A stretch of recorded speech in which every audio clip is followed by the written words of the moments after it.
उपदेश कळला नसता, दान देता आलं नसतं, शील पालन करता आलं नसतं, ध्यान करता आलं नसतं, तसं बाकीच्या प्राण्यांना करता येत नाही. बाकीच्या प्राण्यांना हे कुशल कर्म करता येत नाही, ते फक्त मानवाला करता येतात. आणि त्यामध्ये सुद्धा मानव जन्मामध्ये येऊन सुद्धा आपल्याला तथागताच्या ओटीत बाबासाहेबांना टाकलं, हे दुसरं पुण्य. दुसऱ्या धर्मात अडकला असतो तर पुन्हा आणखी 3 रत्न भेटले नसते. आणि विशेष रूपाने बाबासाहेबांच्या कुळात आपला जन्म झाला. बाबासाहेबांच्या अगोदर जर झाला असता तर महार म्हणून मरून गेले असते. पण बाबासाहेबांच्या धर्मांतराच्या नंतर आपला जन्म झाला, ही किती मोठी महापुण्याची गोष्ट आहे. आणि विशेष रूपाने महाराष्ट्र सारख्या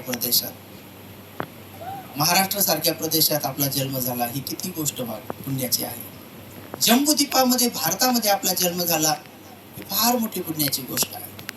म्हणजे सगळं पुण्य घेऊन आपल्याला जेवढं काही मनुष्याचं आयुष्य लाभलेलं आहे, ते सर्व आयुष्य कुशल सद्धम्माच्या कामात लावून आपण आपली यात्रा, इहलोकी आणि परलोकीची यात्रा सुखाने केली पाहिजे.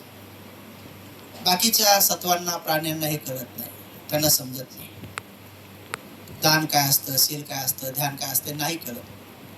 त्यामुळे तुम्ही आतापर्यंत बाकीच्या प्राण्यांना कधी असं पाहिलं का, कुठले तरी कार्य करताना? जसं की आज लग्नाचा जन्मदिवस साजरा केला गेला, ते मनुष्यच करतात.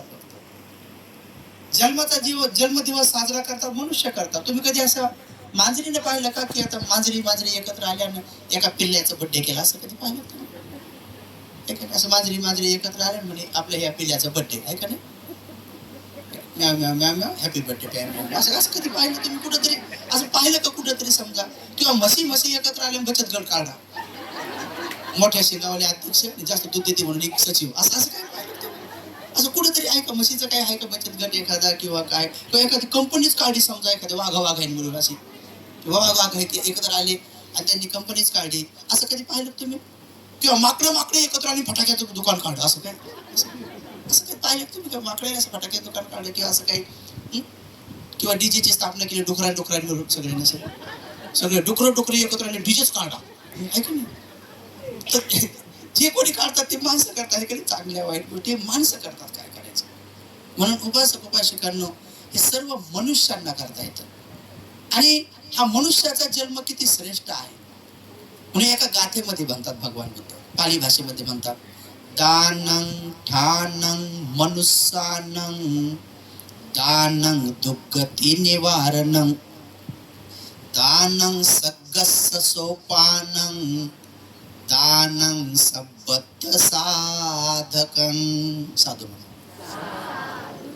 बुद्ध वचन कधी पण कोण्या भक्तीजीने म्हणू, पालीत म्हटलं की ते झाल्यावर साधू म्हणायचं. लगेच असं गडबड नाही करायचं, काही अर्धच म्हणू देतात, मधात साधू म्हणतात कधी कधी. पूर्ण झाल्यानंतर म्हणा तर भक्तीचे थांबलेत मग साधू म्हणायचं. हे बुद्ध वचन आहे. काय याचा अर्थ आहे? दानं ठानं म्हणजे स्थान, जागा, ठिकाण. दान दिल्याने मनुष्यानं, माणसाचा जन्म होतो. म्हणजे जेवढे पृथ्वीवर माणसं जन्माला आले त्या सगळ्यांनी दान दिलेलं आहे. अगोदर सगळ्यांनी दिलेले, कोणीच नाही. दाऊद सुद्धा त्यांनी पण दान केलेलं आहे, म्हणून तो माणसाचा जन्म होता. नरू बाबाने बी दिलेलं आहे. नरू बाबा नरेंद्र मारे त्यांनी बी दिलेले, म्हणून तो आज पंतप्रधान झाला, मनुष्याच्या लोकात झाला. पास्ट कर्म सगळ्यांचेच कारण चांगले, म्हणून माणसाच्या जन्मात आले. वर्तमानातले कर्म बिघडलेले असतील अनेक लोकांचे, आता त्यांचं फ्युचर बिघडणार आहे. आपलं फ्युचर बिघडणार नाही, कारण आपल्याला बाबासाहेब लाभले आणि त्यांनी आपल्याला तथागत दिले, त्यांनी आपल्याला धम्म दिला, त्यांनी आपल्याला संघ दिला आणि आपल्याला पुण्यकर्म करण्याची संधी दिली. म्हणून आपलं भवितव्य उज्ज्वल आहे. आपलं भवितव्य मात्र दुःखात नाही, अंधारात नाही. ही आपल्यासाठी आनंदाची गोष्ट आहे. आणखी एक काम झालं आपलं की दानं ठानं मनुष्यानं, दान दिल्याने मनुष्याचा जन्म प्राप्त होतो. दानं दुःखति निवारणं, दानाने दुर्गतीचे निवारण होत आहे. दुर्गती म्हणजे काय? दुर्गती म्हणजे नरकगती. नरकगती म्हणजे काय? त्याचे गटारातले किडे, जखमातले किडे, पोहातले किडे, विष्ठेतले किडे, आळ्या, कोंबड्या, डुकरं, गाढव, गधे, हे हाती घोडे हे प्राणी पशु प्राणी या जन्मात नाही गेले, याला दुर्गती म्हणतात. ही दुर्गती आहे सगळी. दुर्गती म्हणजे ते दुर्गतीला राहतात, घाणीत राहतात, घाणीत जन्मतात, घाण खातात आणि घाणीतच मरतात, त्याला म्हणतात दुर्गती निवारण. हे सगळे प्राणी दुर्गतीत आहेत बिचारे. दुर्गती 4 प्रकारचे आहेत. तो विषय थोडं इथं मांडायचा नाही, कारण कोण्या ठिकाणी पहिल्यांदा जर प्रवचनाला गेलं ना तर तिथं प्रवचन पहिल्यांदा ते पोलिओचा डोस नसतो का तसं दिलं पाहिजे. पहिला पोलिओचा डोस तोंडात 2-3 थेंब गोड गोड, आणि दुसरा पोलिओचा डोस दंडात इंजेक्शन, आणि तिसरा पोलिओचा डोस कमरातच इंजेक्शन. असं 3 डोस तुम्हाला माहिती का असे असते. त्यामुळे पहिला डोस त्याला गोड गोड असले पाहिजे. हे डायरेक्ट असं गंभीर सांगा तो परेशान होऊन जाते. काही आहे तो कसं काय दीर्घ ऐकतात म्हणून. दानं दुःखती निवारण, दान दिल्याने दुर्गतीचे निवारण होते. दुसरी एक गोष्ट झाली आपल्या जीवनात की आपले दुर्गतीचे निवारण झाले म्हणून तर मनुष्य जन्मात आलो. दानं सगळं सोपानं, दान दिल्याने सगळं म्हणजे स्वर्ग, सोपान म्हणजे शिडी. हे बुद्ध वचन आहे, हे कोणी भंते वचन नाही, हे कोणी अरहंत वचन नाही, हे कोणी बोधिसत्व वचन नाही, हे इंद्र वचन नाही, शक्र वचन नाही, ब्रह्म वचन नाही, हे कोणी मार वचन नाही आहे,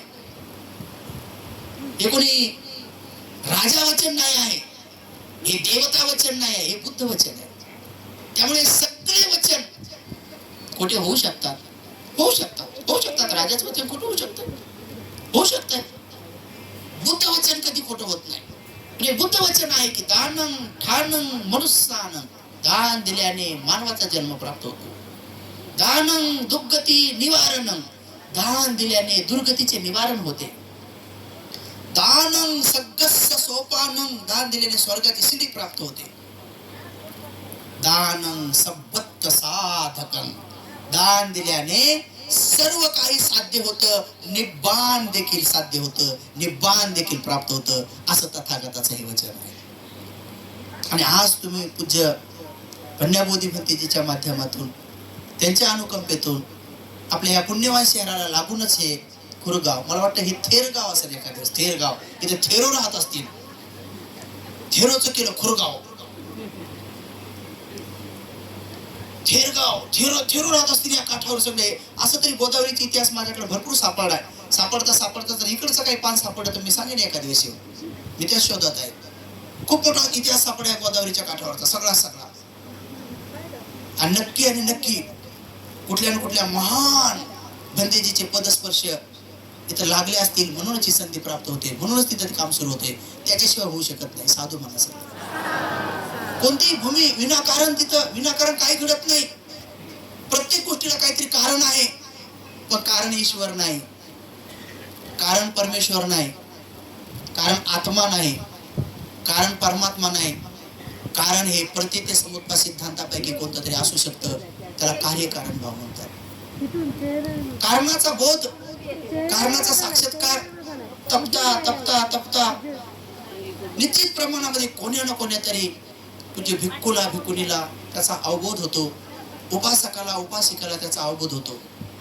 कधी एखाद्या भंतेजीच्या अगोदर देखील उपासकाला साक्षात्कार होतो, उपासिकेला साक्षात्कार होतो. कधी होतो. कधी उपासकाला पाहून भिक्षूंना नंतर साक्षात्कार होतो. असे होतं. असं बुद्धाच्या काळात घडलेत उदाहरण काही. पण ज्या उपासिकेला साक्षात्कार होतो त्यांच्यातला अहंकार गळून पडतो.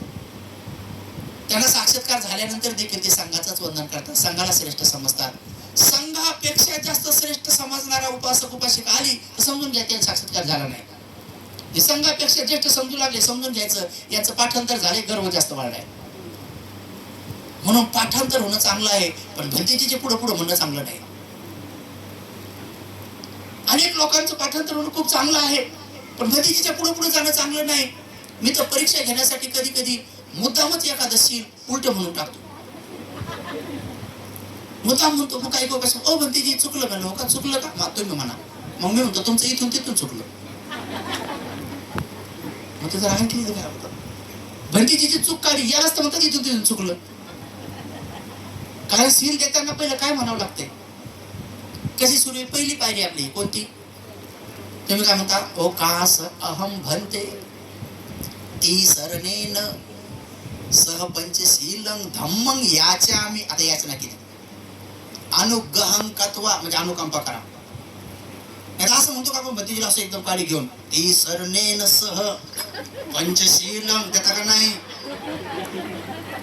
याच नाही का काळी दाखवणे याच नाही ना ते स्पष्ट उल्लेख आहे ना याच्या मी त्याला असं काय काळी दाखवून मी असं आहे का अनुग्रहण तिथं पुढे मी सांगितलंय अनुग्रहण तत्व म्हणजे अनुकंपा करा अनुकंपा तत्वावर नाही का नोकऱ्या लागतात कधी कधी हे अनुकंपा तत्व हे अनुकंपा शब्द इथून गेला तिकडे गेला तिकडून इकडे नाही आला इकडून तिकडे गेला अनुग्रहण तत्वा शीलन देत मे भन्ते याचना केली पुढे भन्तेची काय म्हणतात केवळ याचनावर थांबत नाही तर भन्तेची काय म्हणतात यमहं म्हणजे मी वदामी म्हणजे मी जसं म्हणतो तंग वदेथ तसं तुम्ही म्हणा तर तुम्ही काय म्हणता आम भन्ते तुम्ही काय म्हणता हो भन्ते आता हो म्हणले का नाही मग मी काय करतो पान ते पाता म्हणतच नाही मी डायरेक्ट म्हणतो कामे सुते म्हणते भंतीजी दोन राहिले ना तुम्ही काय म्हणतो भंतीजी दोन शिल्ड राहिले ना मला तुम्ही आत्ताच तर म्हणले की तुम्ही जसं म्हणतात तसं म्हणतो मग कशाला म्हणल्या आता कशाला म्हणल्या मग तुम्ही जसं मी कसंही म्हणेन मी कामे शुभेच्छेच्या अगोदर म्हणेन आणि नंतर मुसावादा म्हणेन नाही तर डायरेक्ट सुरामीरच म्हणेन पहिल्यांदा याला काय म्हणतात याला म्हणतात आज्ञाधारी उपासक बनवणे तुम्ही मिलिटरी मध्ये पाहिलं एसआरपी मध्ये पाहिलं सीआरपी मध्ये पाहिलं पोलीस मध्ये पाहिलं कुठल्याही ठिकाणी मनुष्य भरती झाल्यानंतर त्याला ट्रेनिंगला घेऊन जातात ट्रेनिंग मध्ये काय शिकवतात माहितीये का बाहे मुड दाहे मुड एक दो एक आता समजा त्यांना जर म्हटलं बाहे मुड आणि ते जर दाहे मुड तर काय होईल माहितीये का बाजूला जे उभे असतात ना मिलिटरीवाले कुठे गेले का त्यांना विचारते गेले त्यांना विचारा करा एकदा मिलिटरी मध्ये कसं असते ते त्यांच्या बाजूला त्यांच्या जवळ असते त्यांचा कर्नल बिलकुल मागं पुढं पाहत नाही सोरानं मिलिटरीच्या भरतीमध्ये लेकरांच्या माहिती आहे तुम्ही पाहिलं कधी कधी गुगलला इकडे लेकरांच्या छातीमध्ये बुटा सकट लात मारतात जोरात तो जर मागे सारखा आन्सले फेका म्हणते बाजू फेका जो जागीच उभा राहिला याला घ्या म्हणतात बुटा सकट लात मारतात बेसावधपणे तू कधी बी सावध असला पाहिजे शत्रू काय तुला सांगून येणार आहे का मी येऊ लागलो बरं गोळी मारणार असं म्हणून येणार आहे का तू कधी येऊ शकतो बेसावध कधी त्यांना उठायला लावतात कधी उठायला लावतात पूर्ण त्यांना झोपताना पूर्ण अंगावर घेऊनच ते पूर्ण बंदूक रायफल गन बिन सगळं घेऊनच झोपावं लागतंय बूट बीट मिलिटरीतल्या लोकांचा ड्युटीवर बूटच असतो घाललेला माहिती तुम्हाला बूट काऊन घालायला लावतात माहिती तुम्हाला बूट का घालतात कारण जेव्हा इंग्रज लोकांनी हा निजाम पकडला निजाम हे सगळं हैदराबाद पासून ते सगळं निजामाच्या मालकीचं होतं निजाम तो निजाम दिवसाचा प्रवास करायचा आणि रात्रीची मेजवानी खायचा 100-200 पोरी नृत्य करायच्या एक घोट दारू पाजायच्या एक घोट मटण चारायच्या आणि असा तो शाही मेजवानी खायचा आणि 20 किलोमीटर चालायचा आणि म्हणून त्या निजामाला हैदराबादहून औरंगाबाद पर्यंत येण्यासाठी 2-3 महिने लागायचे स्वतःच्या हाताने पाणी पित नव्हता स्वतःच्या हाताने बूट घालत नव्हता तर निजामाचे सोन्याचे बूट घालण्यासाठी 3 ड्युट्या होत्या 8-8 घंट्याच्या त्याचा बूट काढायचा बूट घालायचा आणि त्याची ड्युटी संपली की दुसरा बूट घालायचा दुसरा बूट काढायचा तर निजामाला सोन्याचा बूट घालण्यासाठी लोकांच्या ड्युट्या होत्या आणि जेव्हा निजामाला पकडल्या गेलं तर निजाम हा घोडेस्वारीमध्ये 1 नंबरवर होता घोडेस्वारीमध्ये 1 नंबरवर होता पण तरी पकडल्या गेला तर इंग्रज अधिकाऱ्यांनी पत्रकारांनी त्यांना विचारलं का हो तुम्ही तर भरधाव वेगाने घोडा धावण्यात 1 नंबर आहात पण तुम्ही इंग्रजाकडून पकडले कसं काय गेलात पळाले का नाही तेव्हा तो निजाम काय म्हणे माहितीये माझा घोडा तयार होता मी पण तयार होतो पण माझा बूट घालणारा आला नव्हता त्याची वाट पाहत बसलो म्हणून पकडले गेलो याला म्हणतात निजाम समजलं तुम्हाला निजाम कोण पकडा ही खरी स्टोरी आहे तुम्ही भरपूर ग्रंथ वाचल्यानंतर तुम्हाला सापडून जाईल निजाम त्याच्यामुळे पकडला गेला कारण तो काय म्हणे माझा बूट घालणारा आला नव्हता मी त्याची वाट पाहत बसलो होतो म्हणजे याला ध्यानच नाही की बूट आपला घालायचा असतो म्हणून याला म्हणता श्रीमंत एवढा श्रीमंत होता पकडला गेला म्हणून आजकाल लहान पोरांनी किंवा कोणा जर काम नाही ऐकलं तर आपण लगेच होतं मोठा निजाम झाला का हा घेणं हाताने पाणी काय निजाम झाला का हाताने घेणं निजाम झाला का कोण म्हणतो कारण तो काहीच काम हाताने करत नव्हता आता स्वतःचा बूट घातला बरं बिना बुटाचाच पळाला असतात काय झालं असतं आहे का नाही तर याला म्हणतात निजाम म्हणून उपासक आणि उपासिकांनो जीवनामधलं हे रहस्य हे जाणण्यासाठी, तो इथपर्यंत त्यांना येण्यासाठी एवढा कालावधी लागत होता. आज 2009-10 ची गोष्ट असेल एखाद दिवस, नवा काळमध्ये मी वाचलं होतं. आज त्याच निजामाच्या परपोती इंग्लंड आणि अमेरिकेमध्ये हॉटेलमध्ये काम करतात. त्या पोरी त्यांचे नातेवाईक हॉटेलमध्ये काम करतात. आता त्यांचं काही राहिलं नाही. आणि जे लोक गावाच्या बाहेर होते, ज्या लोकांना गावात येण्याची बंदी होती, ज्यांना दिवस माथ्यावर येईपर्यंत त्यांची सावली कोणाच्या अंगावर पडली नाही म्हणून ज्यांना गावात येण्याची मुभा नव्हती, ज्यांना गळ्यात मडकं होतं, पाठीमागे झाडू होता, ज्यांना मेलेल्या मण्यावरले कपडे वापरावे लागत होते, ज्यांना मेलेल्या जनावरांचं मांस घरामध्ये वाळत ठेवून पावसाळ्यामध्ये ज्याच्यामध्ये आळ्या पडायच्या तरी ते झटकून झटकून खावं लागत होतं, असं हीन दीन दुबळे लाचार असं जीवन जगणारे लोक बोधिसत्वाच्या कुळात जन्माला आले. आज ते लोक एवढे धनवान झाले की त्या लोकांचे स्वतःचे जहाज आहेत, स्वतःचे विमान आहेत. आपला गंगाराम इंगळे नावाचा एक माणूस आहे, त्याचे 13 जहाज आहेत मुंबईमध्ये. बघा एवढे श्रीमंत झाले. पिसाळ सारखी माणसं बघा, त्यांच्या आता सोन्याच्या रमाबाईला काहीतरी 33 कोटीचे काहीतरी साडी बिडी बनवले म्हणतात. आता मात्र लोकांची धनाची किंमत नाही. एवढं कशाला आपल्या ह्या सामनेर प्रशिक्षण केंद्राला आता लाखो रुपये दान देणारे दानदाते इथंच तयार झाले. बघा त्यांच्यासाठी साधू म्हणायचं. ही किमया कोणाची आहे बघा. सोन्याचा बूट घालण्यासाठी त्यांच्याकडे 3-3 लोकांच्या ड्युट्या होत्या. आज त्यांचे घर लोक इंग्लंडमध्ये तिथं आहेत. आणि जे गावाच्या बाहेर होते त्यांच्यातले अनेक पोरं आपले इंग्लंडला शिकायला आहेत. माझे 2-4 उपासक अष्टसिद्धी इंग्लंडला शिकायला आहेत, युकेला शिकायला आहेत, US ला शिकायला आहेत, अबुधाबीला शिकायला आहेत, बहरीनला शिकायला आहेत. कितीतरी पोरं आपले दुबईला आहेत, जपानला आहेत. ही कोणाची किंमत आहे? बाबासाहेबांची. तर बाबासाहेबांनी ही किंमत कशाच्या आधाराने करू शकले? केवळ आणि केवळ देशाला स्वातंत्र्य मिळालं तर सगळ्याचीच प्रगती व्हायला पाहिजे होती. संविधान तर सगळ्यांनाच मिळालं. संविधानातून अधिकार शिक्षणाचे दरवाजे तर सगळ्यांनाच खुले झाले. नोकऱ्यासाठी रिझर्वेशन आरक्षण तर सगळ्यांनाच खुलं झालं. 13% रिझर्वेशन मध्ये तर आपण एक आहोत 13% मध्ये. ते जे 13% रिझर्वेशन मध्ये त्याच्यामध्ये बाकीच्या बी जाती आहेत. पण सगळे ह्या जातीमध्ये केवळ कालचे नागवंशीय मधले शूरवीर लढवय्य महार आणि आजचे बौद्ध यांचीच प्रगती का झाली? कारण त्यांनी तथागत भगवान बुद्धाचा शीलावर आधारित सद्धम्म घेतला म्हणून त्यांची प्रगती झाली. प्रगती आरक्षणाला नाही होत जास्त. आरक्षण तर बाकीच्यांना पण आहे, त्यांची कोण झाली? रिझर्वेशन त्यांना बी आहे, त्यांची कोण झाली? त्यांना कोण बंदी घातली? कारण त्यांच्याकडे असा धर्म आहे की जो धर्म त्यांना 12ही महिने अंधश्रद्धेमध्ये, अज्ञानामध्ये, कर्मकांडामध्ये, बोवाबाजीमध्ये त्यांना डाबवून ठेवतो. आणि म्हणून अंधश्रद्धा, कर्मकांड, बोवाबाजीवाला धर्म सोडून द्या. बाबासाहेबांनी महिलांची कॉन्फरन्स घेतली होती. त्या काळामध्ये नववाऱ्या घालणाऱ्या, साड्या घालणाऱ्या आपल्या महिला बिचाऱ्या त्या अशा आल्या. तर बाबासाहेब पाहिलं म्हणे, माय मावल्यांनो घाण राहू नका, स्वच्छ राहा, स्वच्छ राहा, स्वच्छ राहा. कारण बाबासाहेबांचं भाषण सुरू आणि तिथं 4-5 जणीच्या वया काढणं सुरुवात आहे.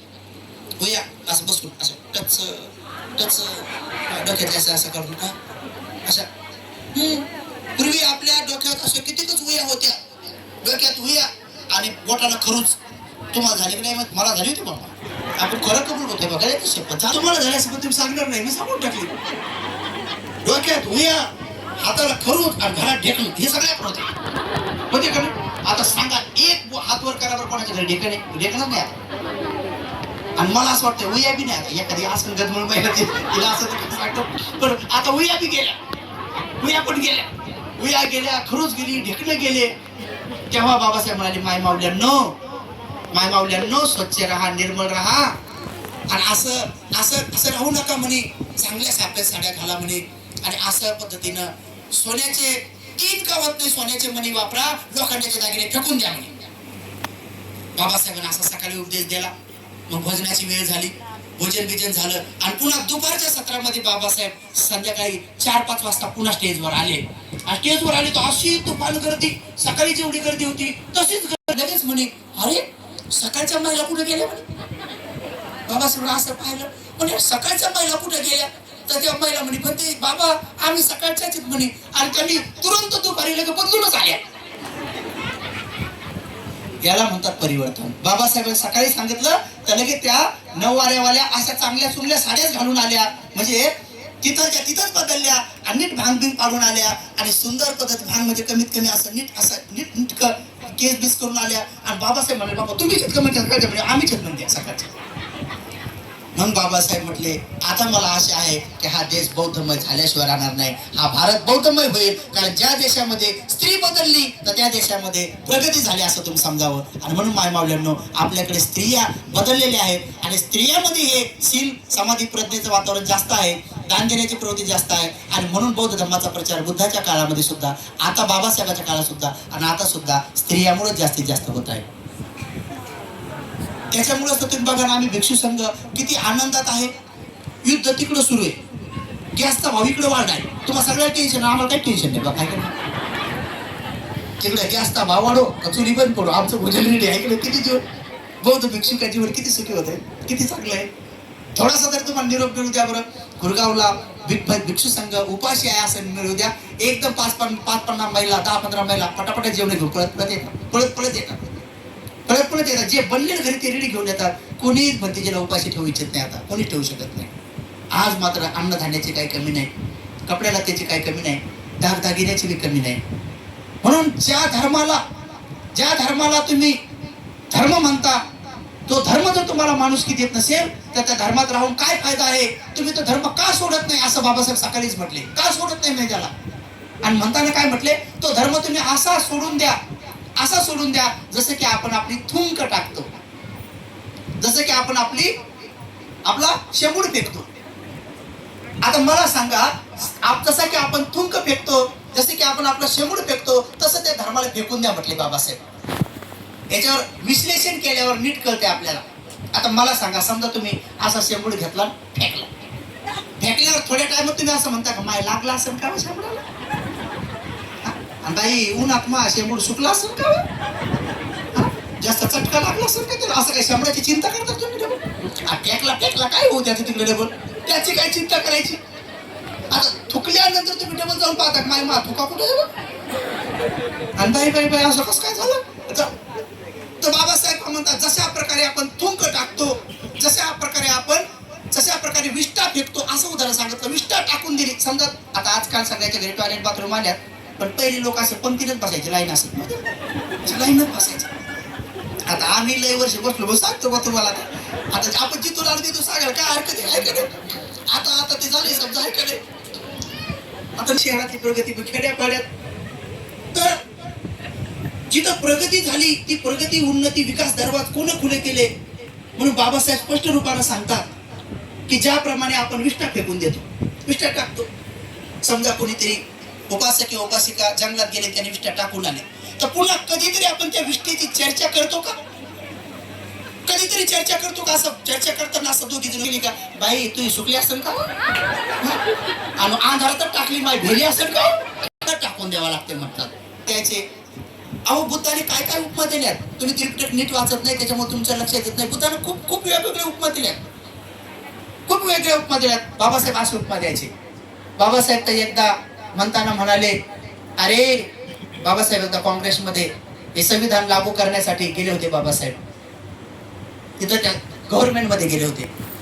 तेव्हा अनेक लोक बाबासाहेबाला काय म्हटले, तर बाबासाहेब म्हणतात, अरे मी कुठेही जाऊ, मी माझी विचारसरणी बदलत नाही, मी माझं सील सोडत नाही, मी माझं समाधी सोडत नाही, माझी प्रज्ञा सोडत नाही. बाबासाहेब म्हणाले, मी तुमच्यासारखा नाही,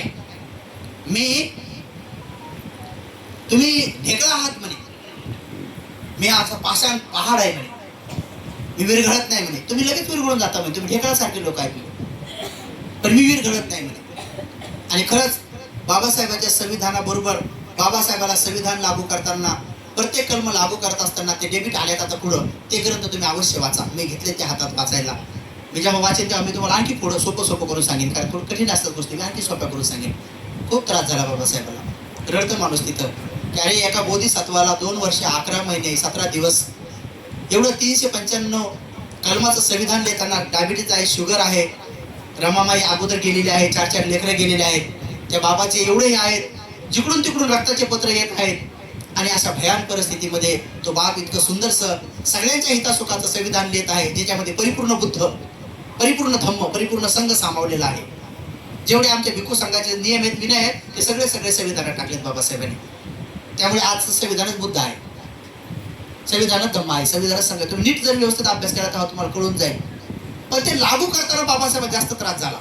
बाबासाहेब उभं राहावं लागायचं, ते एक कलम सांगावं लागायचं, त्या कलमाची विशेषता सांगावं लागायची, त्याला मानवाचं काय कल्याण होणार ते सांगावं लागायचं, आणि परकीय देशासोबत आपले काय संबंध होणार ते सांगावं लागायचं, देशाची उन्नती कशी होणार ते सांगावं लागायचं, आणि मग नंतर ते बिल मांडावं लागायचं. माय लॉर्ड म्हणून त्या अध्यक्षाकडे पाहावं लागायचं, आणि मग तो अध्यक्ष ते बिल मांडायचा. मग ते लोकसभेत, मग राज्यसभेत, मग सगळ्यांना ते बिल पास करावं लागायचं.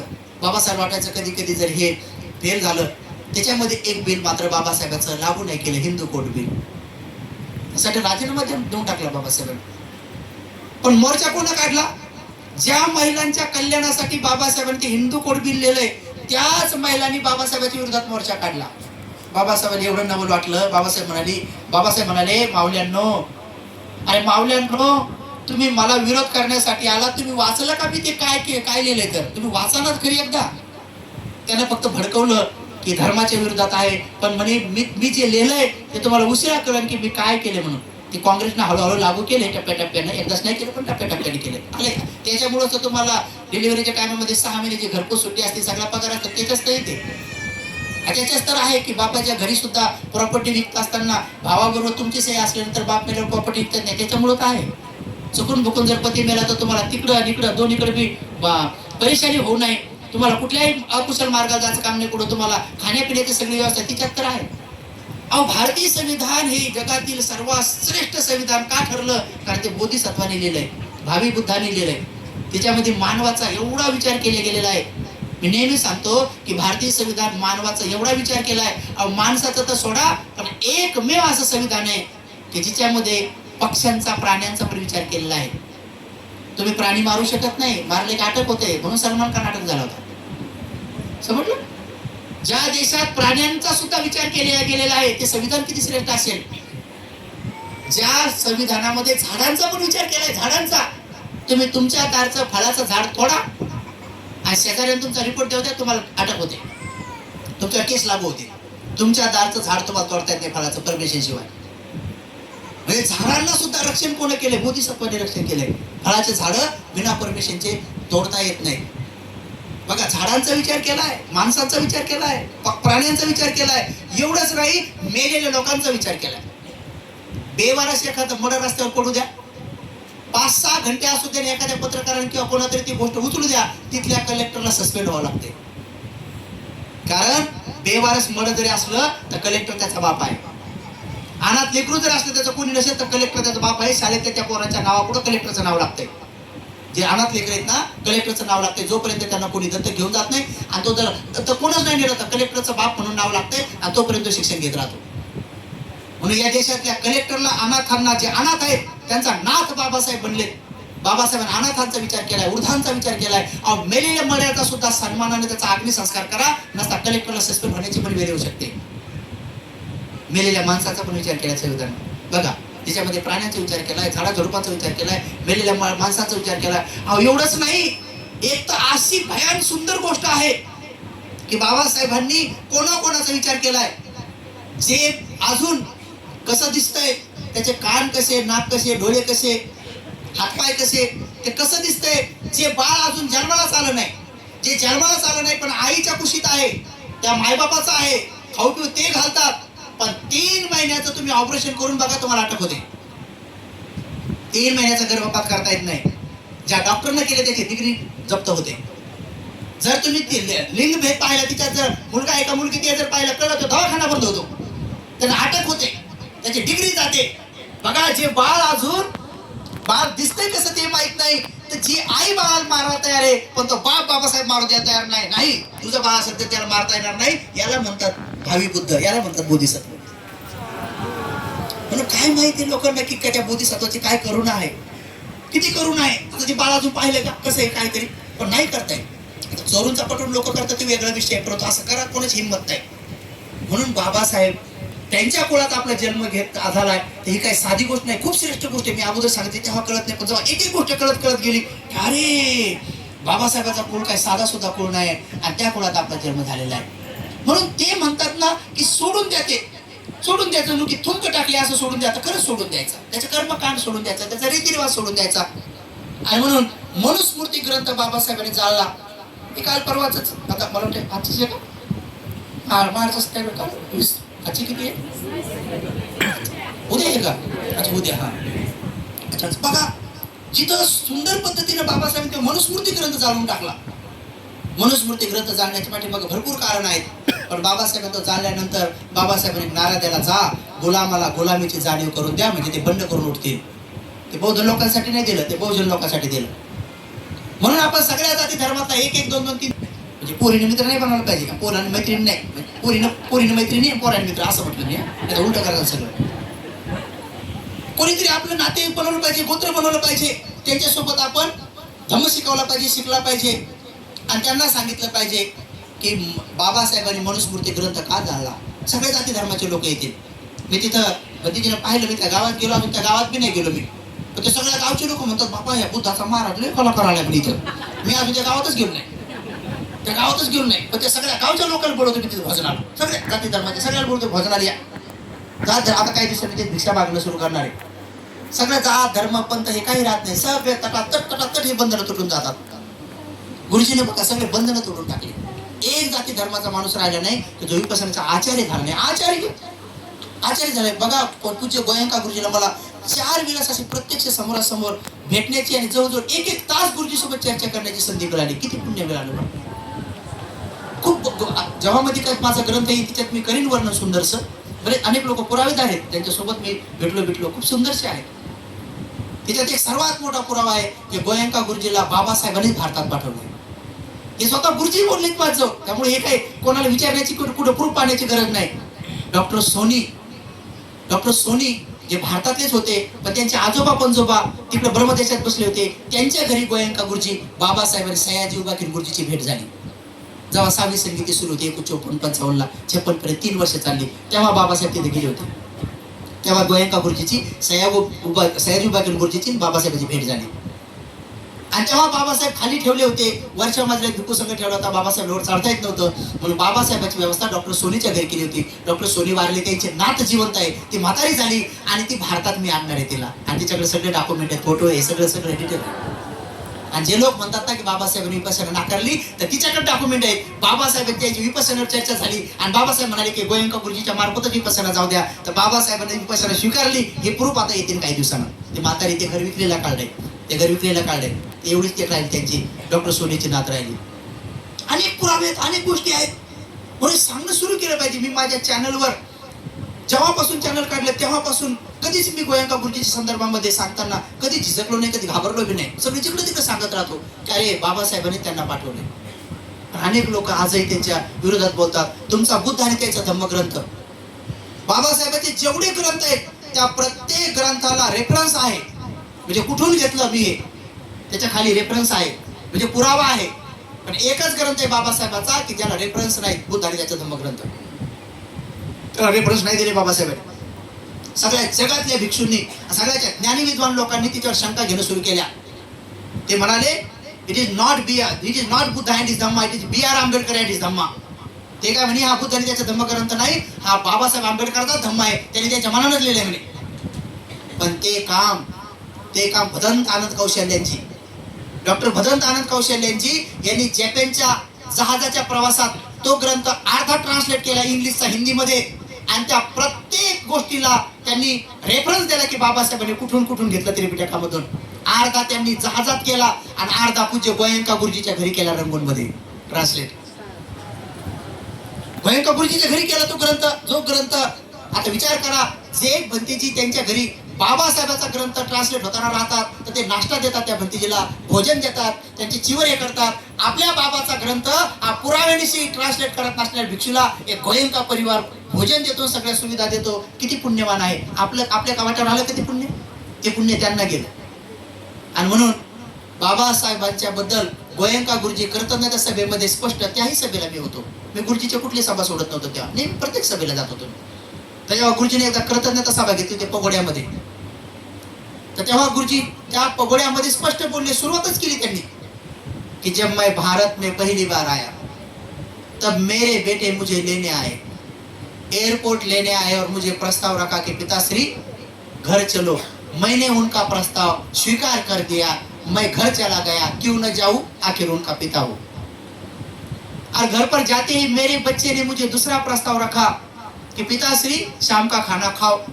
मैंने भी खा लिया, क्यों न खाऊं, आखिर उनका पिता हूं। और मेरे बेटे ने तीसरा प्रस्ताव मेरे सामने रखा, पिताश्री अपने बिजनेस बहुत अच्छे चल रहे हैं, लेकिन आपके तरफ से गवर्नमेंट को 2 शब्द चले जाएंगे तो और आमदनी बढ़ेगी। मैंने तीसरा प्रस्ताव तुरंत ठुकरा दिया।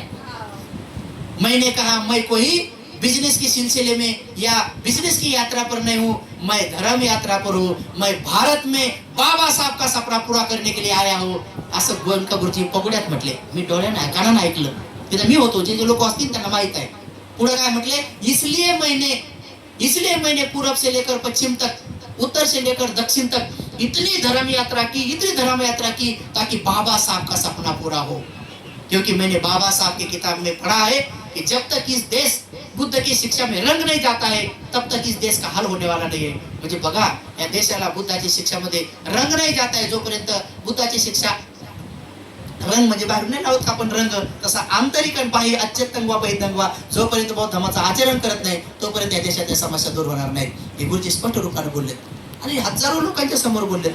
म्हणून उपासक उपासिकांनो, पूज्य गोयंका गुरुजी हे धर्मक्षेत्रामध्ये बाबासाहेबांचा उजवा हात पुत्र होते. एक प्रकारे बाबासाहेबांचा उजवा होते, ज्यांनी इमानदारीने धर्मक्षेत्रात काम केलं. गोयंका गुरुजीनं बाबासाहेबांचा एक हात होते कांशीराम साहेब, ज्यांनी इमानदारीनं पॉलिटिकल क्षेत्रामध्ये काम केलं, की ज्यांनी मरताना त्यांच्या अकाउंटवर 1 रुपया नव्हता, त्यांचं स्वतःचं खातं नव्हतं, 1 रुपया नव्हता. जेव्हा त्यांनी बहन मायावतींना मुख्यमंत्री बनवलं आणि जेव्हा ते विमानातून उतरत होते तेव्हा कांशीराम साहेब बहन मायावतीला म्हटले की बेटी तू आगे जा, क्योंकि सब पत्रकार लोग तुझे देखने के लिए सामने है. ती म्हणते नहीं साहब तुम आगे चलो, मैं तुम्हारे पीछे आऊंगी, क्योंकि मैं आपकी वजह से बन गई. ते म्हणे नहीं बेटी, मुख्यमंत्री को देखना चाहते हैं वो लोग. ते नहीं साहब तुम आगे चलो. दोघांचे विमानातच चालत, तुम आगे चलो. कांशीराम साहेब नाही म्हणे बेटी तुम चलो. शेवटी मायावती म्हणे नाही तर तुम्ही नाही जाणार, तुम्ही आताच बसून राहील. त्यांना ती जिद्दी आहे. मग शेवटी कांशीराम साहेब बिचारे पुढे आले तेव्हा सगळ्या पत्रकारांनी कांशीराम साहेबाच्या पायात स्लीपर चप्पल होते, स्लीपर. कांशीराम साहेबाच्या पायात स्लीपर होती. जो महापुरुष या देशाची एक आयर्न लेडीला मुख्यमंत्री बनवतो त्याच्या पायात स्लीपर होती. सगळ्या पत्रकारांनी कॅमेऱ्याच्या स्लीपर कडे नेले. तेव्हा ते म्हणाले, अरे भाइयों, पत्रकार भाइयों, उधर मत करो, इधर करो, कैमरे इधर करो, ये दिमाग देखो, वो क्या देख रहे हैं चप्पल. त्याला म्हणतात ज्यांनी इमानदारीने काम केलं. तर म्हणून इमानदार लोकांच्या बद्दल इतिहास लिहिण्यात बसल्यात कोणी ना कोणीतरी नक्की येत करतात. म्हणून आम्ही भिक्षू लोक आज ना उद्या आम्ही नक्की मरून जाऊ, पण निश्चित असं काही काम करून जाऊ की येणारी पिढी नक्की सांगतील आणि त्या भंतीजीनं निस्वार्थीपणे काम केलं, जे की आज तुम्हाला या ठिकाणी दिसत आहे, या आपल्या श्रामनेर प्रशिक्षण दीक्षाभूमीवर दिसत आहे. आज ना उद्या आम्ही भिक्षू लोक मरून जाऊ. उद्या म्हणजे उद्याच नाही म्हणत, घाबरू नका. असं ते म्हणायचं असते आज ना उद्या, माझं उद्या जातं काय असतं, आज ना उद्या म्हणजे म्हणायचं असतं. म्हणून सोडून द्या तो धर्म, त्यागून द्या. म्हणून बाबासाहेब म्हणतात की सहस्रबुद्ध्याला म्हणतात झाला हे मनुस्मृती ग्रंथ. का? कारण हिच्यामध्ये बहुजनाला शिव्या दिल्यात. म्हणून आपले जे भाऊ आहेत ना, ST असतील, NT असतील, VJNT असतील, OBC असतील, त्या सगळ्या भावांना आपल्याकडे पाहुणा म्हणून पाहुणचार द्यायला पाहिजे. त्यांना सांगितलं पाहिजे तुम्ही बुद्धांचे धर्मग्रंथ वाचणार नाही, पण वाचा, मनुस्मृती वाचा. तो तर चाललाय, पण तुम्हाला वाचायचं वाचा, पण मनुस्मृती ग्रंथामध्ये काय वाचा, बाकीचं वाचा का न वाचा, पण सहस्रकुंड नावाचा एक अध्याय मनुस्मृतीमध्ये. सहस्रकुंड मनुस्मृतीमध्ये एक अध्याय आहे. सहस्रकुंड म्हणजे बाकीच्या बहुजन भावाला म्हणा वाचा, मनुस्मृती ग्रंथामध्ये सहस्रकुंड वाचा. म्हणून बाबासाहेब तो ग्रंथ चालला आणि चालल्यानंतर कोणी पुढे नाही आलं. का? कारण बाबासाहेब वाटच पाहून होते की ब्राह्मणाने पुढे यावं, म्हणजे मग मी सगळ्या बहुजनाला सांगतो की तुम्हाला हिच्या शिव्या दिल्या. आणि ते म्हणे जाऊ नका, आंबेडकराला जाळू द्या, कारण त्या आंबेडकराला संस्कृत भाषा येते. तो आंबेडकर सगळ्यांना फोडून सांगल आणि नंतर आपल्याला पळावं लागल, अँटीने घेऊन विदेशात पळावं लागल. म्हणून ते कोणीही झालं नाही पुढे चालल्यानंतर. आणि जाळला बी कोणाच्या? ब्राह्मणाच्या हातातच जाळला. बाबासाहेब सुलोक म्हणायचे, सहस्रबुद्धे तो सुलोक म्हणायचा. बाबासाहेब त्याचा अर्थ सांगायचे मग जाळायचे तो बरोबर. आणि वाट पाहिजे कोणी येते, थांबायचे बघू कोणी येतं. कोणीच नाही आलं. का? कारण तिच्यामध्ये बहुजनाला शिव्या दिल्या होत्या. म्हणून आपल्या त्या भावाला जाऊन सांगा, जा गुलामाला गुलामीची जाणीव करून द्या, म्हणजे ते बंड करून उठते. काय लिहिले तिच्यामध्ये? त्या सहस्त्रकुंड नावाच्या अध्यायामध्ये आपले जे मराठा भाऊ आहेत बिचारे, हे एकेकाळचे आपलेच भाऊ आहेत, ज्यांना कुणबी म्हणतात, कारण खरे शेतकरी हेच होते. यांनीच देश वाचवला, कारण हे अन्नधान्य बनवत होते. आपण तर बिचारे गावाच्या बाहेर होतो, त्यामुळे आपण शेतकरी येत असं म्हणाल काय नाही. आता शेत्या भेटल्यात वेगळी गोष्ट आहे, चांगली गोष्ट आहे. त्याच्या अगोदरचा काळ जर पाहिला हे सगळे एकच बुद्धिस्ट आहे, त्यामुळे ते वेगळे आपण वेगळे नाही. हे सगळे बुद्धिस्टच लोक आहेत सगळे. आणि म्हणून ज्यांनी आपल्या देशाला वाचवले त्या कुणबी भावाबद्दल मनुस्मृती ग्रंथात काय लिहिलंय, तिच्यामध्ये लिहिलंय कुणबटम धस्कटम, कुणबटम धस्कटम, अक्कल थोडी बायको विकून घेतली घोडी, आला तर रुमण्याशी आणि गेला तर ढोमण्याशी, असं लिहिलं. आता मला सांगा, असं जर त्यांनी वाचलं तर ते गुलामाला गुलामीची जाणीव करून द्या, म्हणजे ते बंड करून उठतील आणि बाबासाहेबांच्या धर्मांतराचे कास धरतील आणि बौद्ध धर्माचा स्वीकार करतील. हे का नाही सांगितलं बाबासाहेब बरोबर? आता त्यांनी वाचलं पाहिजे की नाही? आता तिच्यात लिहिलेलं आहे, मी नाही म्हणत तर तिच्यात लिहिलेलं आहे. पुन्हा आणखी काय लिहिले, सोनाराबद्दल लिहिले, तिच्या सोनार आणि सख्या बहिणीची भाड खाणार, असं लिहिलं तिच्यात. जा गुलामाला गुलामीची जाणीव करून द्या, म्हणजे ते बंड करून उठतील आणि धर्मांतराचे कास धरतील. तिच्यात आणखी काय लिहिलं माहितीये का? लय भरपूर लिहिलंय तिच्यात. असं लिहिलेलं आहे की सकाळी उठल्यावर सगळ्याचं तोंड पाहावं, सकाळी उठल्यावर सगळ्याचं तोंड पाहावं, पण तेल्याचं तोंड पाहू नये, ते अशुभ आहे. आणि नरेंद्र बाबा तेलीचे त्याचं तोंड दिसते सकाळी सकाळी टीव्हीवर, आहे का नाही? अशुभ सुरू सगळं किती अवघड काय आता काय करा. आता बाकी बिचाऱ्या मातंगाबद्दल, कैकड्याबद्दल, भील पारद्याबद्दल एवढं घाणलेलं आहे. आणि मुसलमानाबद्दल तर नाही सांगू शकत मी, तुम्ही वाचून घ्या. लय घाणे मुसलमानाबद्दल तर असं घाणलेलं आहे. महाराबद्दल तर आपल्या तर नड्यातच बोटी अटकून दिली. लय कठीण काम आहे ते. महारामांगाच्या बोटी अटकली नड्यात, लय भारी येते. आता ते म्हणून वाटत नाही त्या गोष्टी. तुम्ही कधीतरी वाचा किंवा मी लेखवर टाकून दिली एखाद्या, तुमचं तुम्ही वाचून घ्या, मग तुम्हाला ते कळलं किती घाणे म्हणून. ते म्हणू शकत नाही, सांगू शकत नाही आपण ते. म्हणून गुलामाला गुलामीची जाणीव करून द्या, म्हणजे ते बंड करून उठतील आणि बाबासाहेबांच्या धर्मांतराचे कास धरतील. आपल्यावरती जिम्मेदारी दिलेली आहे. आता आपण पंचशिलामध्ये खुश नका राहू. पंचशील तर आपलं पूर्ण झालं, आता अष्टशील पालन करण्याकडे वळा. अष्टशील पालन करणाऱ्या लोकांनाच संधी मिळते. येत्या काळ हे वैरत्वाचं सुरू आहे. लोकांमध्ये दुश्मनी जास्त वाढत चाललेली आहे. जसं लोकांचं आयु कमी होऊन जाईल तसं राग जास्त होईल, द्वेष जास्त होईल, मोह जास्त होईल. कारण माणसाचं आयुमान हे कमी होत चाललेलं आहे. बुद्ध काळामध्ये लोक 100 वर्ष जगत होते. दर 100 वर्षानंतर 1 वर्ष कमी होते. बुद्ध काळात 2600 वर्ष झालेत, 100 मध्ये 26 कमी झालेत. आता लोक 74-75 वर्ष जगतात. आता तेवढेच जगतात. जसं कमी होत जाईल तसं जास्त राग, जास्त द्वेष, जास्त मोह उत्पन्न होईल. आणि एवढं नाही तर लोक भावाचे गणगोत्राची वैरी बनतील. तर आज बघा जास्तीत जास्त भांडणं सासूनाचेच आहेत की नाही? घरातच सुरू आहे की नाही? सासूनाचेच भांडणं सुरू आहेत, जावाचे सुरू आहे जास्त. सगळ्या गावाला साड्या घ्याव द्या, आपल्याला काय वाटत नाही, जाऊन घ्याव द्या. असं आता रोज किती घेऊ लागले पाहिजे, पाहतो तुम्ही पोते घेऊ लागले, त्याचं काय वाटत नाही आपल्याला, जाऊन घेऊ द्या, टाकायचं ते. आणि आपल्या म्हाताऱ्या सासून जर गळ्यातलं घेऊ द्या, म्हातारपणी सुचलंय कधी गळून पडेल तेव्हा समजा म्हातारीला पाहतो ही पाय का बोल नाही का. सासा बोलतात कुत्र्याहून, सून बोलती माझ्यावर, हाडा तो कंबरच बोली. ती सून म्हणते उसू का तो तुरच बोली. असं बोला. मी म्हणतो सासूला बिलकुल भांडू नये. सासूवर जास्त प्रेम करा, नवऱ्यावर फक्त एकच पट करा. नवऱ्यावर 1 पट प्रेम करा, तुमचा संसार एकदम सोन्या मोत्याचा हिऱ्याचा बनतो. एकच पट प्रेम.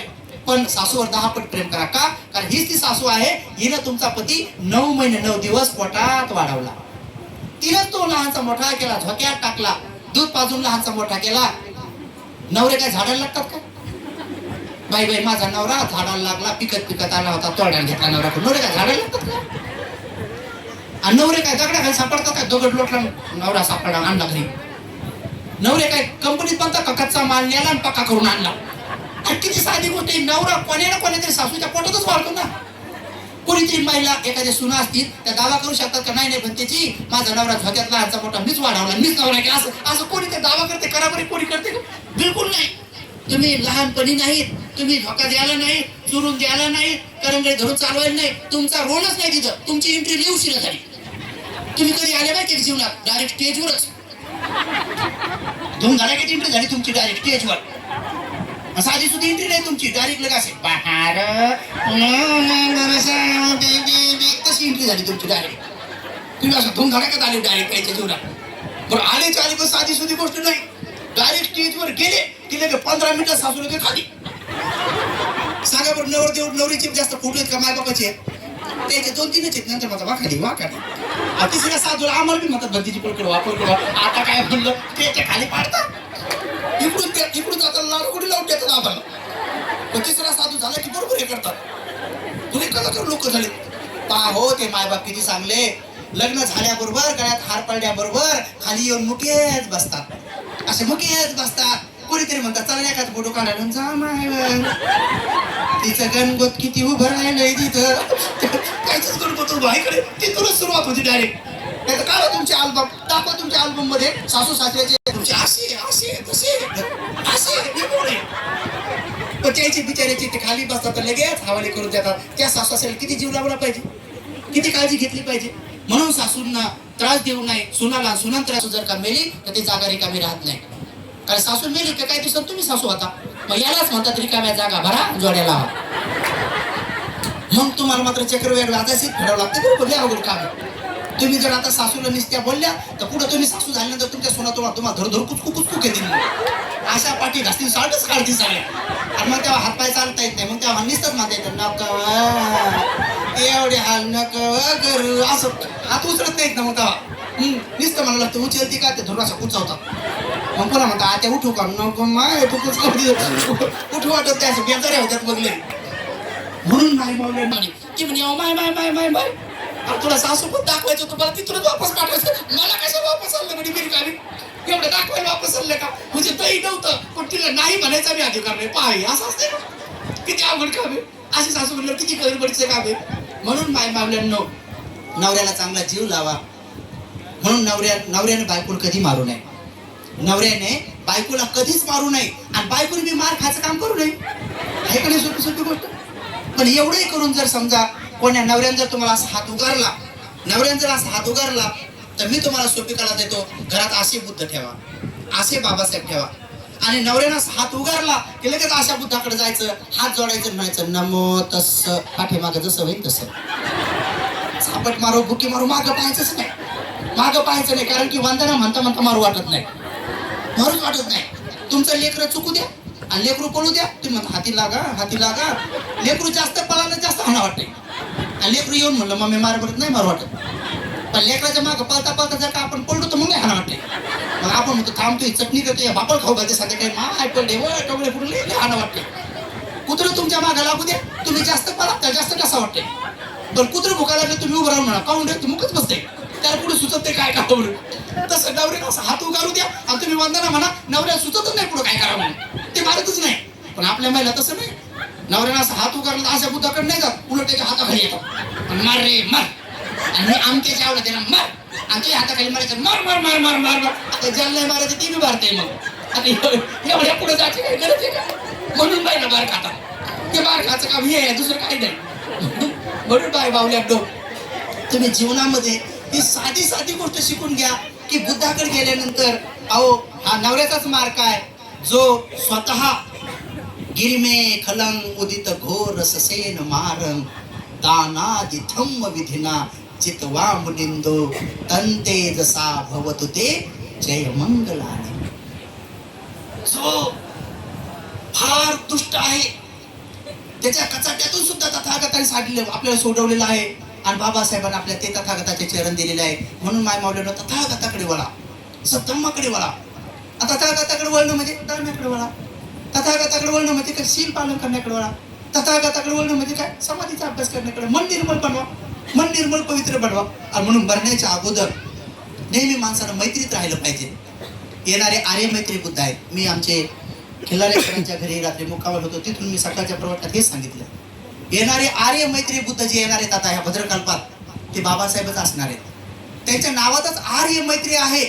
तर त्या आर्य मैत्री बुद्धाच्या काळात मनुष्य लोकांमध्ये कोण कोण जन्माला येणार आहे माहिती का. मनुष्य लोकात कोण कोण जन्माला येणार आहे. जे जे लोक 56 पासून किंवा जेव्हापासून आपल्याला कळलंय तेव्हापासून जे जे लोक 56 पासून किंवा आतापासूनच रोज मैत्रीची भावना करतील तेवढेच लोक मनुष्य जन्मात येणार आहे. बाकी सगळे प्राणी होणार आहे. म्हणून मैत्री साधी सोधी नाही. येणाऱ्या मैत्री बुद्धाच्या काळात ज्यांना ज्यांना मनुष्य लोकात यायचंय ते लोकच मनुष्य लोकात येणारे. मैत्री बुद्धाच्या काळात मनुष्य बनणारे, स्त्री आणि पुरुष बनणारे. कोण आहे की जे मैत्री बुद्धाच्या काळात भिक्खू आणि भिक्षुणी बनणार आहे.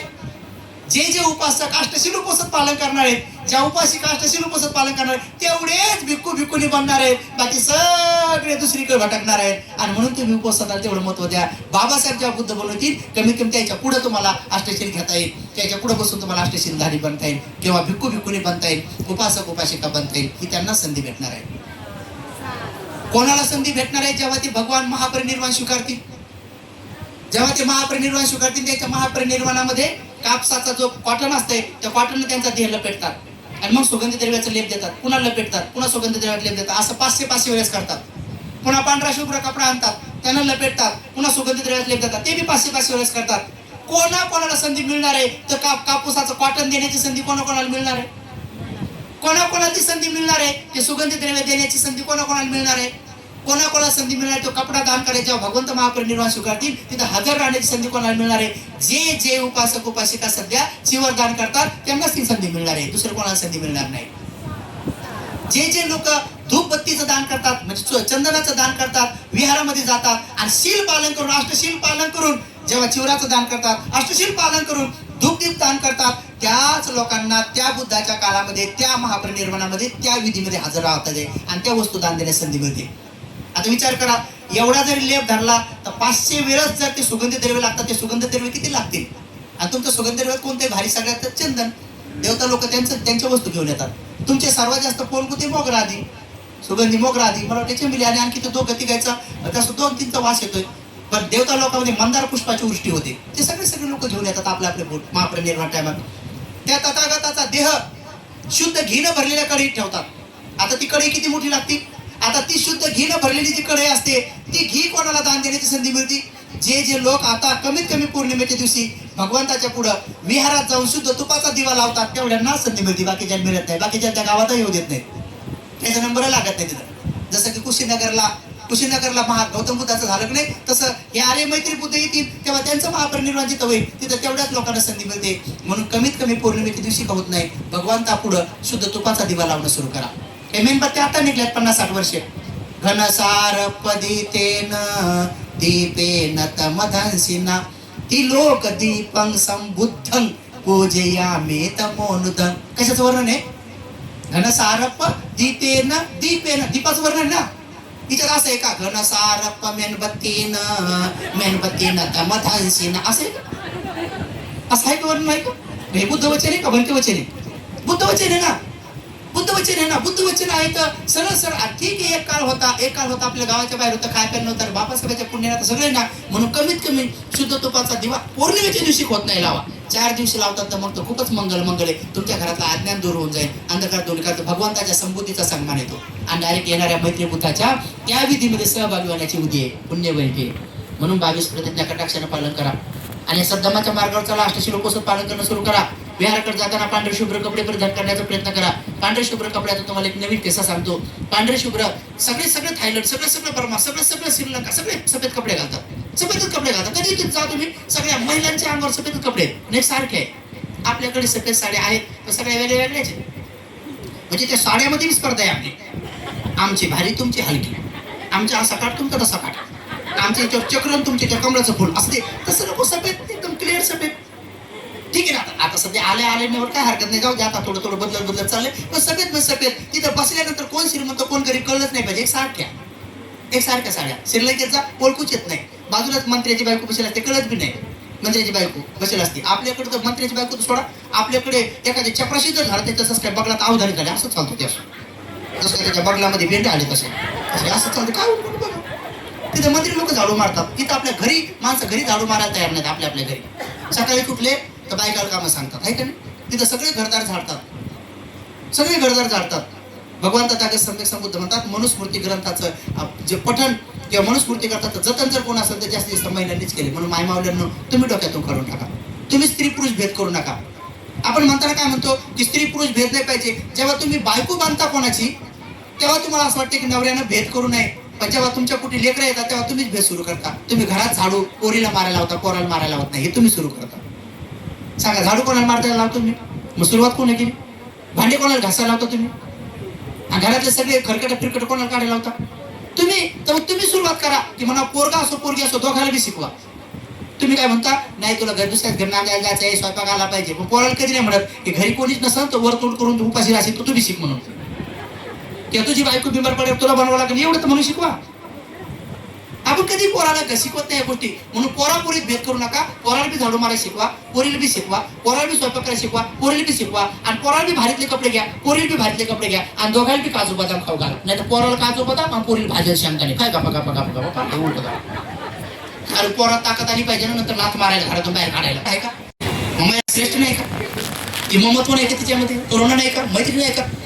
ती बिचारी मायबापा जरी सांभाळलं नाही तर कितीतरी महिला असे आहे की आपल्या नवऱ्याला लाडागुडी लावून का होत नाही. कितीतरी लोक जवळच्या घरी आहेत, जवळच्या घरी पुरी बरोबर नवऱ्याला लाडागुडी लावतात.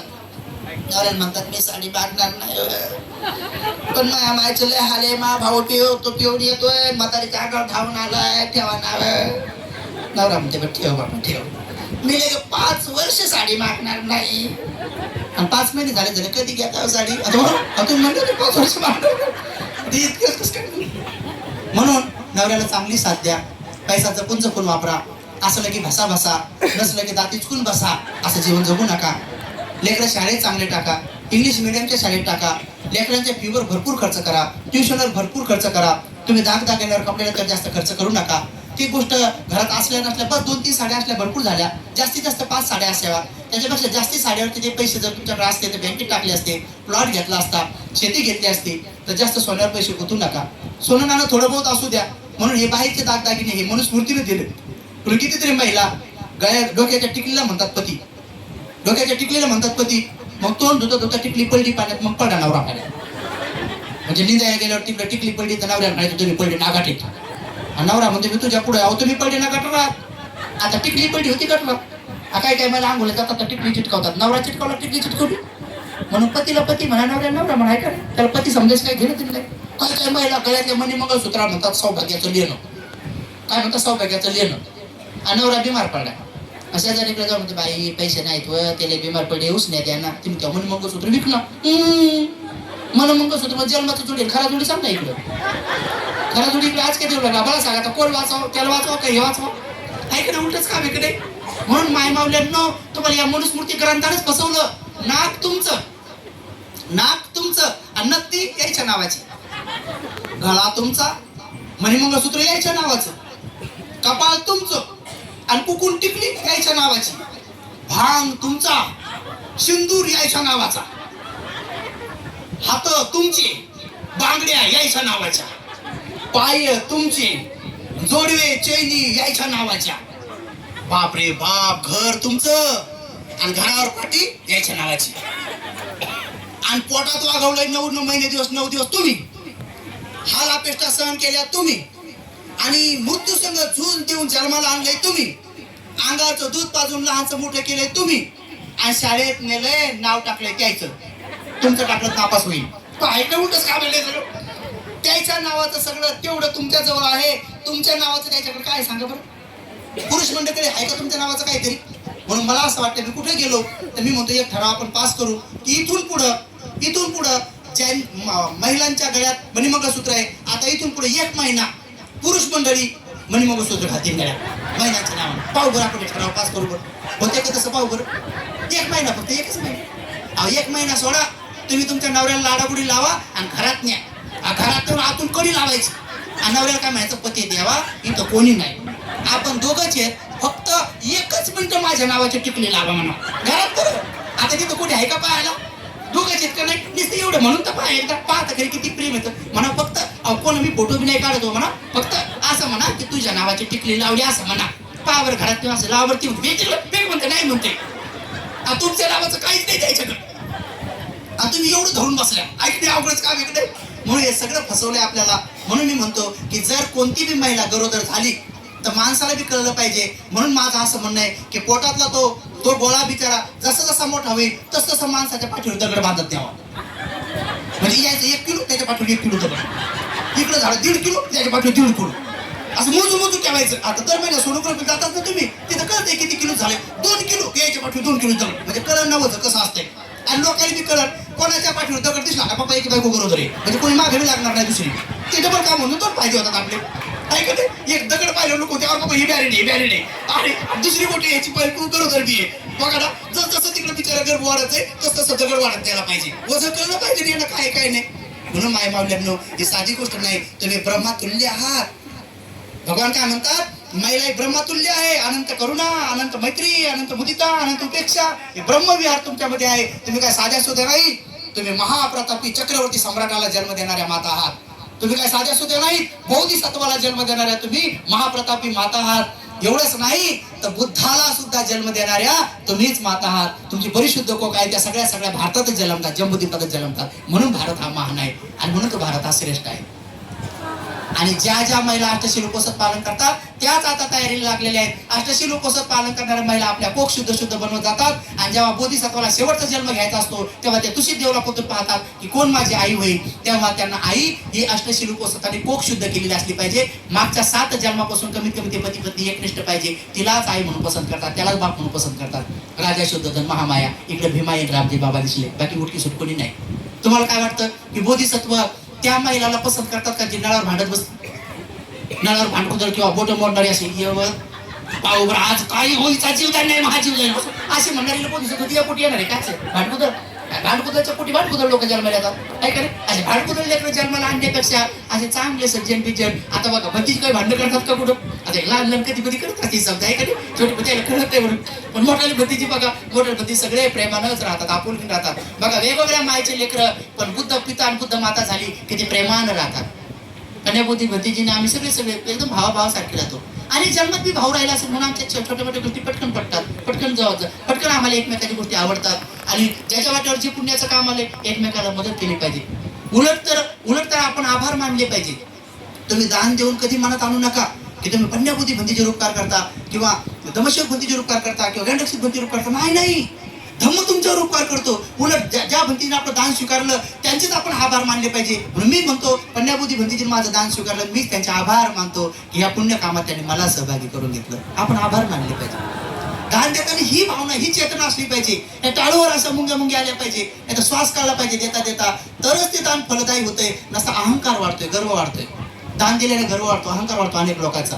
तर एका माणसाने पंखे दान दिले आणि आनंद पंख्याची बटून पण केली.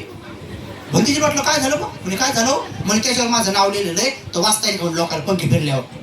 म्हणजे लोकांना हवा नाही लागली पाहिजे, फक्त नावच वाचलं पाहिजे. लटकतात आहे की नाही, अवघडत आले की नाही. एका बाईनं माझ्या बॅगमध्ये 20 रुपये असे घेतले, मला म्हणे भंतीजी दान द्यायचंय. मग आता मी काय म्हणावं घ्यायचंय, मी मुख्यच बॅग पुढे गेली. मग तिने इकडं तिकडं पाहिलं, 20 रुपये टाकले.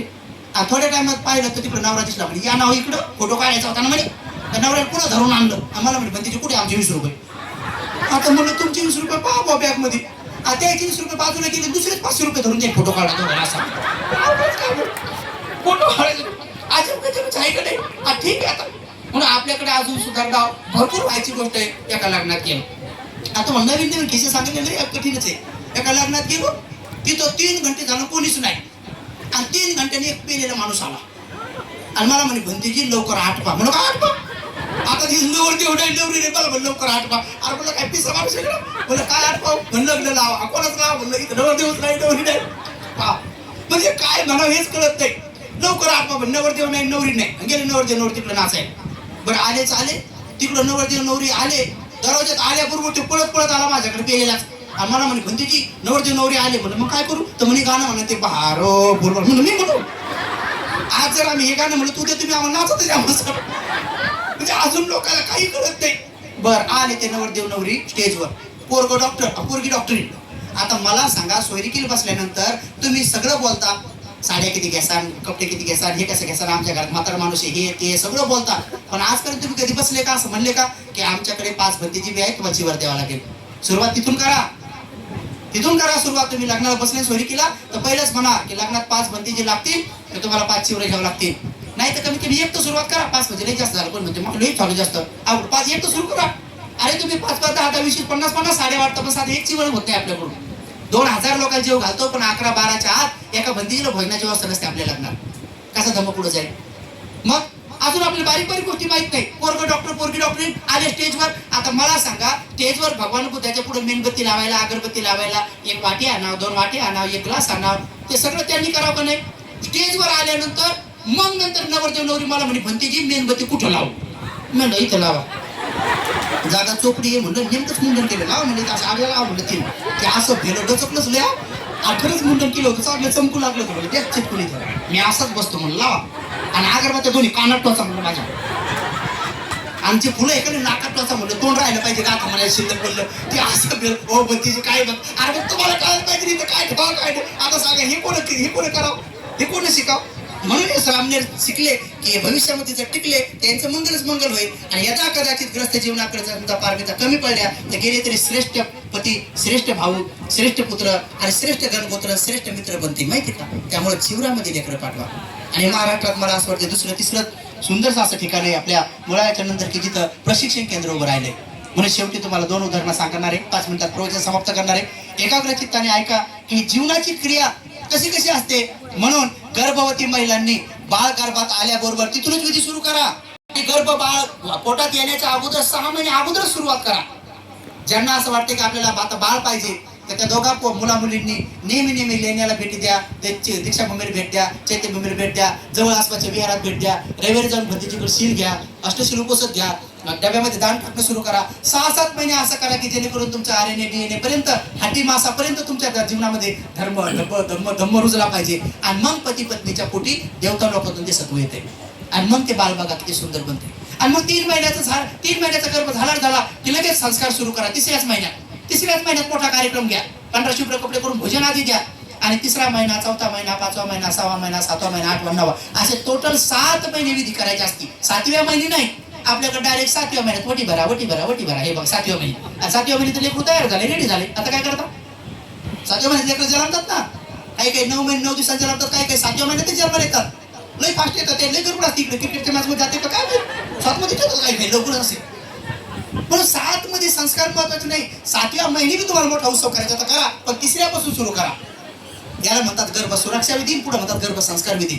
आणि मग लेकरू झोक्यात असलं तर लेकरू जन्मल्याबरोबर ज्याच्या हाती लागत त्याने कानात त्या बाळाच्या नमो तस्स भगवतो आरातो सम्मा संबुद्ध समना हे दुसरा संस्कार आहे. त्याला पहिलं बुद्ध वचन ऐकू द्या.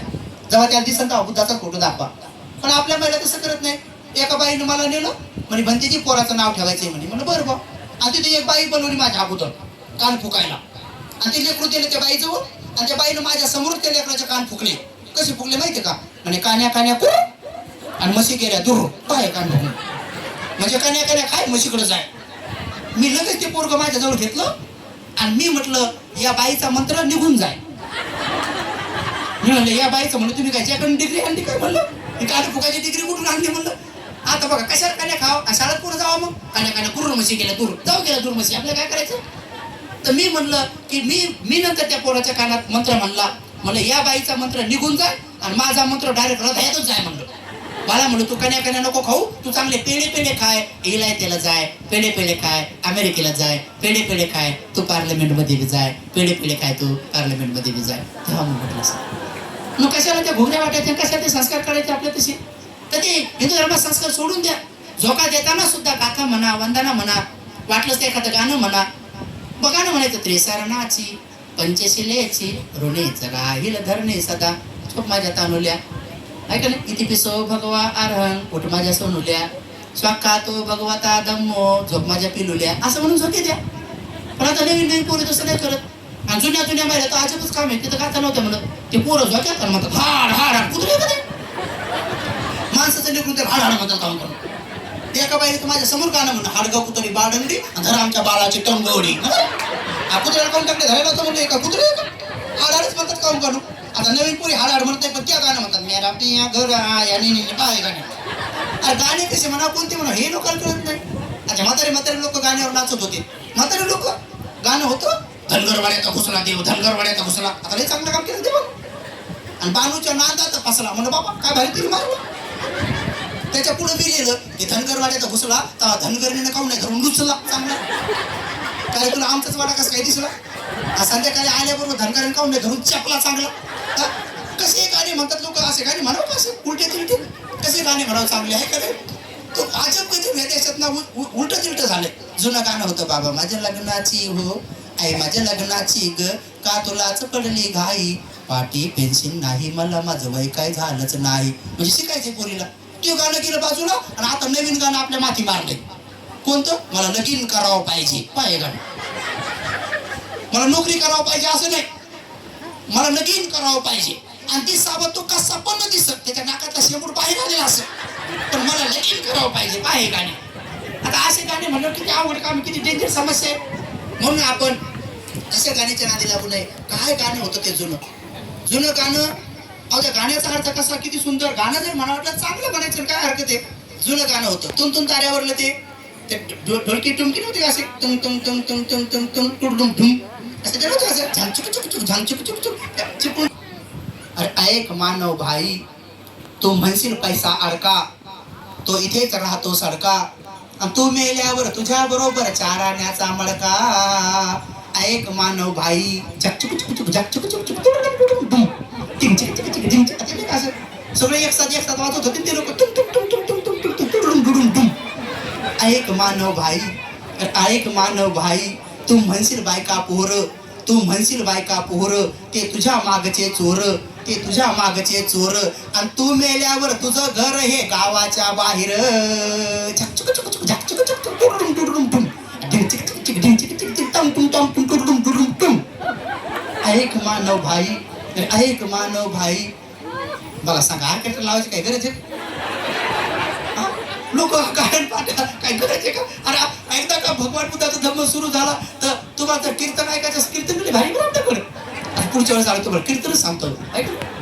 म्हणून अरे भगवंतानी इतका सुंदर धम्म दिला, एवढं श्रेष्ठ केलंय. म्हणून शेवटच्या टप्प्यामध्ये तुम्हाला एक उदाहरण सांगतो आणि भोजन करायला तुम्हाला सुट्टी करून देतो, कारण आता मस्त जागा झाली पोटात आहे का नाही? भरपूर जागा झाली पोटात आहे का नाही? अगोदर जेवले असते, आता 2च खाल्ले असते, आता टपटावून तुम्ही 3 तर खातच खाता. आणि त्याचा थोडासा आहार असतो, ते 2.5 तर नक्की खातात हे का. म्हणून माय मावलड्डो तुम्हाला एक जीवनाचं उदाहरण सांगतो की आपण जीवनामध्ये बाबासाहेबांनी सांगितलेला तो मार्ग कधी सोडू नका. भिक्खू संघ सध्या वर्तमानातले बुद्ध आहेत, भिक्खू संघाचं सध्या वर्तमानात धम्म बी आहे, आणि भिक्खू संघच वर्तमानामध्ये संघ बी आहे. तिन्ही रत्न सध्या भिक्खू संघात लपलेले आहेत. म्हणून जे जे भिक्षू जागा विकत घेऊन जे जे काही चांगलं काम सुरू करतील त्या त्या भिक्षूच्या कार्यामध्ये आपण सहभागी, आभार मानून गेलं पाहिजे, त्यांचे आभार मानले पाहिजे सहभागी करण्यासाठी. माझा असा स्वतःचा संकल्प आहे की महाराष्ट्राच्या कानाकोपऱ्यात ज्याही कोणी भंतेजीनं जागा घेतली आणि त्यांनी धम्माचं बुद्ध शासनासाठी काम सुरू जर केलं तर मी त्या ठिकाणी मला जसं जसं जमन तसं मोठ्या मोठ्या प्रमाणामध्ये दान पुण्य करेन, लाखानं मी दान करेन, असा माझा स्वतःचा संकल्प आहे. की प्रत्येक भंतेजीनं फक्त जागा विकत घेऊन त्यांनी काम जर सुरू केलं, त्यामुळं ही जागा ऑलरेडीच आमच्या पूज्य भंतेजीने आपल्या सगळ्याच्या दानातून विकत घेतली. निश्चित आम्हाला दान करण्याची आम्हाला बी संधी आहे. आम्ही सगळे एकमेकांच्या कार्यासाठी म्हणून तुम्ही नित्यनेमाने इथे येत राहा, दान पुण्य करत राहा, शील पालन करत राहा, ध्यान करत राहा, आणि आपलं जीवन सुखमय बनवत राहा. याच्यात आपल्या सगळ्यांचं सौख्य सामावलेलं आहे. म्हणून शेवटी तुम्हाला एक उदाहरण सांगतो की एखाद्या पतीचे दुर्गुण जर असेल तर सद्गुणी पत्नी दुर्गुण दूर करू शकते. जर नवरा कसा बी असेल, सासू कसे असेल, तर तुम्ही त्याचे दुर्गुण दूर करू शकता. हे एक उदाहरण, असे 2 उदाहरण एक साथ 1-2-3 मिनिटात सांगतो आणि समाप्त करतो. कसाही जर नवरा दुर्गुणी असेल तर तुम्ही सद्गुणी बनवून राहा. एक नवरा भरपूर असा दारू बिरू पित होता, तर नवऱ्याची दारू कशी सोडावं, काय सोडावं, तर मला एका महिला विचारलं, म्हणलं आई सरळ महिलांच्या हातात आहे. तुमच्या घरात जर सुख शांतता नांदवायचं असेल, घरात भांडण होत येत नसेल, वाद होत येत नसेल, तर महिलांनी हा सद्गुण ध्यानात घ्या. आणि काय करावं लागेल, मी स्टेजवर सांगितलं की संध्याकाळी नवरा घरी येण्याच्या 15 मिनिटं अगोदर प्रसन्न चेहरा बनून दरवाजामध्ये बकेटीत पाणी घेऊन पाठ टाकून नवऱ्याची वाट पाहावं लागेल. म्हणून नवरा येण्याची वाट पाहावं लागेल, आणि चेहरा प्रसन्न असला पाहिजे, असं पोतारल्यासारखा नसला पाहिजे. नाही तर ती येते कामावून आणि दरवाजातच विचारायचं कधी आणता हो, मग काय मेल्यावर आणता का काय, त्याची बीपीच वाढते. सर्वात जास्त बीपी महिलाच्या वाढ्यात का पुरुषाच्या वाढ्यात? काऊन वाढ्यात पहा बरं. अटॅक कोणाला तू जास्त, महिला का पुरुषाला? महिला जास्त विधवा आहेत का माणसं विधुर आहेत जास्त? पहा बा मग आता तुम्ही ध्यानात ठेवा. म्हणून कधी प्रसन्न चेहरा ठेवायचा, जसं नवरी बनून आलते ना तसं प्रसन्न राहायचं. रोज नवरा घरी आला की दरवाजात उभं राहायचं, बकेटीत पाणी घ्यायचं. उन्हाळ्याचे दिवस असेल तर पाणी थंड, आणि हिवाळ्याचे दिवस असेल तर पाणी गरम, नाही तर भांडण तिथं सुरू होते बरं, ध्यानात ठेवा. पावसाळ्याचे दिवस असेल तर पाणी मध्यम. आणि नवरा घरी आला की बरोबर असं हात जोडायचं आणि लगेच नवऱ्याकडे पाहून म्हणायचं स्वामी या, स्वामी या, स्वामी या म्हणायचं, स्वामी म्हणायचं. स्वामीला पाटावर उभं करायचं, स्वामीचे पाय धुवून द्यायचे, स्वामीचे पाय पुसून द्यायचे, नंतर पाय दाबून द्यायचे, आणि संध्याकाळी म्हाताऱ्या सासू सासऱ्यांची मालिश करून मग झोपायचं. त्या घरात कधीच भांडण होत नाही, कधीच वाद होत नाही. माझं प्रवचन झालं, खाली उतरलो, एक बाई हळूच आली, म्हणे भंतेजी तुमचं पटलं म्हणे मला, पण एवढं सगळं करायला सासू सासऱ्या नवरा गुणी पाहिजे ना म्हणे, गुणी. म्हणलं बा गुन्हे असो का दुर्गुन्हे असो करावं, बुद्ध म्हणलेत ना करावं कोणी असो. तर दुसरी म्हणते गुन्हे तर सोड म्हणे, पण पेनारा असला त्याचं काय करावं सांगा. म्हणलं बा पेनारा असला तरी सेवाच करावं. मला स्वामी या या या आणि कमी प्या प्या प्या. आणि स्वामी पलडे स्वामी वकले. अरे स्वामीला उचला स्वामी स्वामी म्हणून करा म्हणलं बा. तर ती म्हणे भंतीजी लग्न झाल्यापासून मी रोज शिव्या देते आणि ते रोज पिऊन येते म्हणे.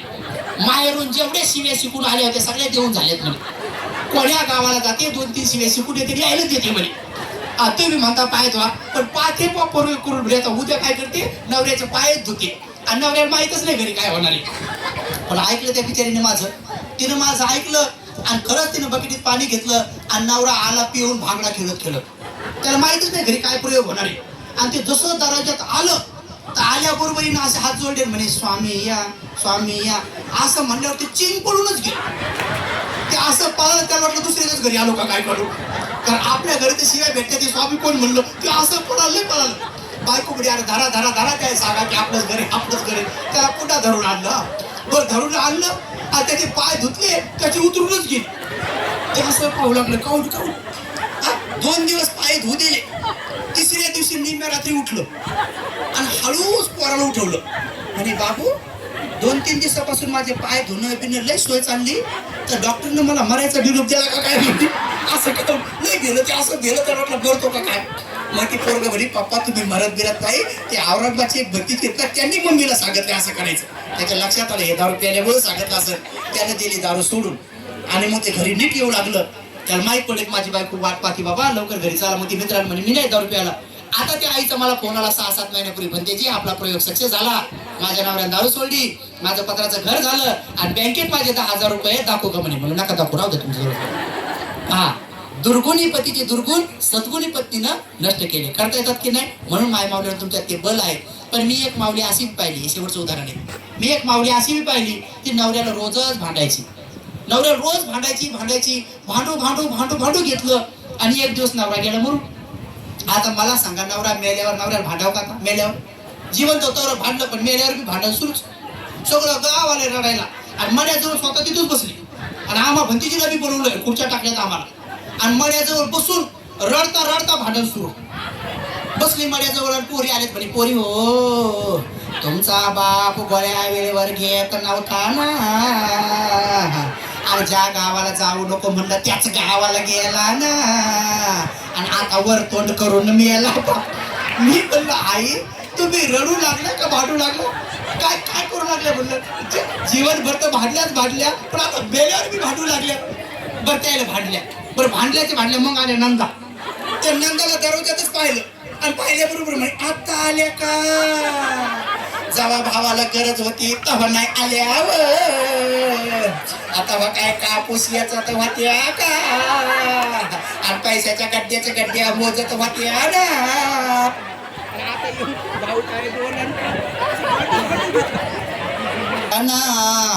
आता येऊन काय फायदा आहे. ज्या जीवनभर नवऱ्याला साथ देतात पण नवऱ्या पोरीला भांडल्या, नंतर नंदा आल्या तर नंदाला बी भांडल्या. आता येऊन काय फायदा आहे म्हणे, भाऊ काय उठन का, आणि म्हणे उठा ना, बहिणी आल्या. बर नंदा बी कलाकार, नंदा बी भांडतच आल्या. त्या बी म्हणे दादा उठणारे आणि 2 शब्द बोलणारे. आता खरंच उठून काय म्हणला असतं, पुन्हा मेला असतं बरं झालं असतं. पण म्हणे दादा 2 शब्द बोलणारे, तुला 3 महिन्यापासून एक जण टाकून गेली होती ना, आणि तू इला खायची आबळ होती रे, आणि दादा देवानं तुला उचलायची ऐवजी तिला काऊन नाही उचललं पाय. असं म्हणल्याबरोबर भंतीजीला म्हणलं भंतीजी बॅगा घ्या या दरवाजान चाला म्हणजे भांडण होणार, आणि या महिन्याचं साधं सुद्धा भांडण नाही तुंबळ होणार आहे म्हणलं, आणि हे एकमेकीच्या झिट्या धरणार आहेत म्हणलं. आणि आपल्या घराला काय नाही डोके लागतील भीतीला, आपले यायला धरायला म्हणलं झिटी आपल्याला काय लागायचे म्हणलं भीतीला डोके. चला म्हणलं आपले दरवाजाला. नंदाला भांडू घेतलं, स्वतः भांडलं. मग आलं पोरग. त्या पोराकडे पाहिल्याबरोबर म्हणजे आता आला का, जवाला बापाला गरज होती तेव्हा नाही आला रे, आणि एवढ्या दिवस काय बायकोच्या खोंगल्यात बसला होता का पाय रडलं. ते पोरग असं चिंपळूनच गेलं. आणि बापरे आपण नाही होती विश्वासात भीतीच येतो म्हणे. त्या सुनार म्हणे ये म्हणे मी नाही येतो म्हणे. पोराला असं म्हणली मला काही म्हणत म्हणे म्हातारी सूट आलीच नाही पुढं. मग आला इवाई आणि इन इवाई आले तर त्याला पाहिल्या बरोबर पाय रडणं त्या इवायला पाहिल्यावर म्हणून दादा निरपावर निरप दिले ना पण तुम्ही एकदा बी येऊन नाही गेले ना जरी एकदा येऊन गेले असते तर तुमच्या काय मिशा गळून पडल्या असत्या का त्या इवायला होत्या मिशा त्याला अशा मिशा झाकूनच घेतल्या आणि राहून म्हणे बाई महाबुवा होता तोवर मिशा बुडूस तोर खाल्लं आणि मिशा बुडूस तोर पेलं राहून मिशावरच बोलायचं ते येईन हळूच म्हणे अहो चालावं तुमच्या मिशावर बोलून राहिले म्हणे चला म्हणे पाठू घेतलं आणि मग सगळं झाल्यावर मग मला म्हणे भंतेजी तुम्हाला एक सांगू का मला म्हणे म्यांना द्या 4 शिवा आम्हाला द्या आता सगळे झालेच आम्हीच उरलो तेवढं घ्या म्हणजे मग मला उचलू म्हणलं आता तर म्हणे नाही भंतेजी तुम्हाला कशाला शिवा देऊ बापा म्हणे मला एक मनातलं सांगा वाटतंय मला सांगा म्हणे भंतेजी महाराजा लय चांगला होता मी म्हणलं आम्ही कधी म्हणले खराब होता आता मी कोणालाच बोलत आहे ना म्हणलं स्वतःच रोड राहिल्या म्हणे भंतेजी नाही म्हणलं तर कपडे लत्ता घ्यायचा ना आणि मागच्याच महिन्यात भंतेजी मला सोनं केलं पण मग खरं सोनं गेलं आणि भंतेजी मी आता या सोन्याचं काय करू मला म्हणे मी म्हटलं आम्हाला देऊन टाका म्हणे मुकेच बसा तर बसा मला कशाला विचारावं काय करू आम्ही तिकडे भगवान बुद्धाची मूर्ती बनवू लागलो तिचा चेहरा सोन्याचा करू लागलो लोक देऊ लागले सोनं म्हणून द्या तुम्हाला म्हणे मुकेश बसा म्हणलं बसा तर बसा मुकेश आम्ही किती वेळचे मुकेश असं भांडू घेतलं म्हणून माय मागल्यानं कधी भांडलं नाही पाहिजे जीवनात खूप चांगलं वागलं पाहिजे आजच्या क्षणी एवढाच उपदेश देतो वारंवार आपल्या या पवित्र भूमीमध्ये येत राहा दानशील समाधीचं आचरण करत राहा आपलं जीवन सुखमय बनवत राहा आजच्या क्षणी औरंगाबादला माझ्याकडे भगवान बुद्धाच्या धातू 5 अनंताच्या धातू आनंद बद्दीचे धातू बाबासाहेब धातू आहेत त्या स्तूपाचं काम मी सुरू केलंय नक्की एकदा भेट द्या एखादी वीट रेती टाकू लागा कारण ते पृथ्वीवरला सर्वात मोठं महापुण्य आहे तुम्हा सगळ्यांना निमंत्रण देतो आणि धम्मदेशना समाप्त करतो सर्वांचं मंगल कल्याण सुखो भगवती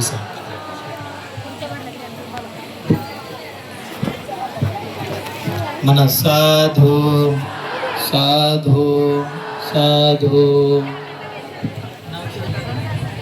मस्के आई जे बी नगर यांच्याकडून 500 रुपये दान आलेला आहे.